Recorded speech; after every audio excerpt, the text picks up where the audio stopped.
Part 4. Playing dumb. I didn't confront her right away. I know some people will say that was weak or stupid, but honestly, I needed time. Once you open that door, there's no closing it again. So I played dumb. I kissed her goodbye in the mornings. I asked how her day was. I nodded along while she complained about work and coworkers, some of whom, I now realized, might not even exist.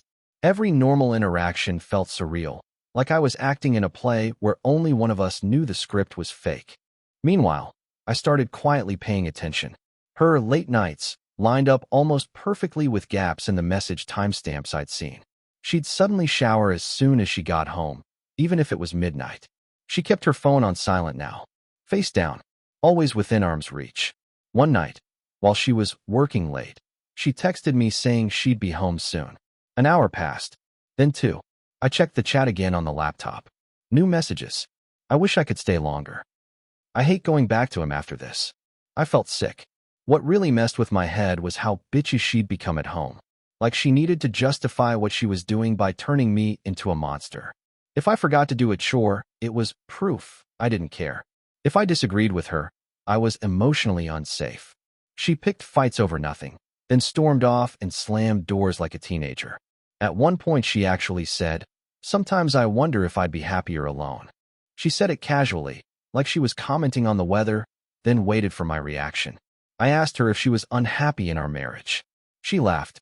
Actually laughed. God, you're so dramatic. Why do you always jump to the worst conclusion? That gaslighting hit harder than the messages. A few days later, a sudden event forced my hand. She came home early, like middle of the afternoon early. I was working from home and heard the door slam. She was furious, red-faced, pacing. Apparently, someone at work had accused her of crossing boundaries with a colleague.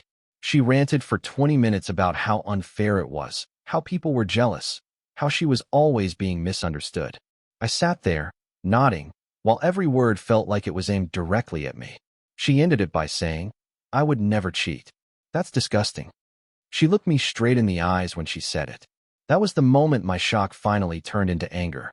Not explosive anger. Not yet. The quiet kind. The kind that settles in your chest and tells you, asterisk, this isn't confusion anymore. This is betrayal. Asterisk. And I knew the confrontation was coming. I just didn't know how ugly it was about to get.